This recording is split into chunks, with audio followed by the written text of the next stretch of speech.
চট্টগ্রামে মহাসমারোহে পালিত হল সৈয়দ জিয়াউল হক মাইজ ভান্ডারীর ৩৭তম পবিত্র ওরস মোবারক।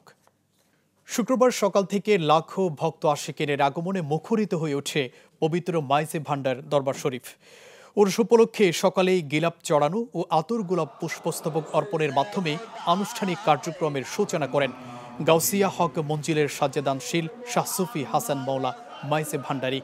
এ সময় তিনি বলেন, যুগে যুগে সুফিরা ইসলাম প্রচারের মাধ্যমে আল্লাহ ও রাসূলের সন্তুষ্টি অর্জনের পথ মানুষকে দেখিয়েছেন।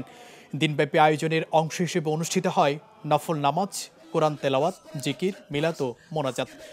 পরের রাতে দরবারের সাজ্জাদানশীল শাহ সুফি হাসান মাইজ ভান্ডারীর উপস্থিতিতে অনুষ্ঠিত হয় কেন্দ্রীয় মিলাদ ও সেমা মাহফিল।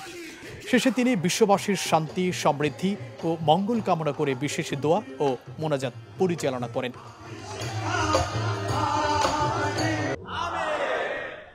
এই বাংলাদেশের উপর রহমত বর্ষণ করুন।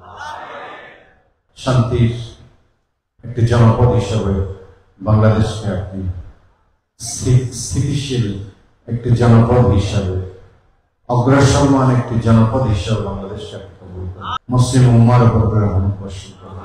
দিকে দিকে অত্যাচারিত যে মুসলিম জনপদগুলো রয়েছে, তারা যাতে এই অত্যাচারগুলোর হাত থেকে নিজেদেরকে রক্ষা করতে পারে, সে তৌফিক দান করুন।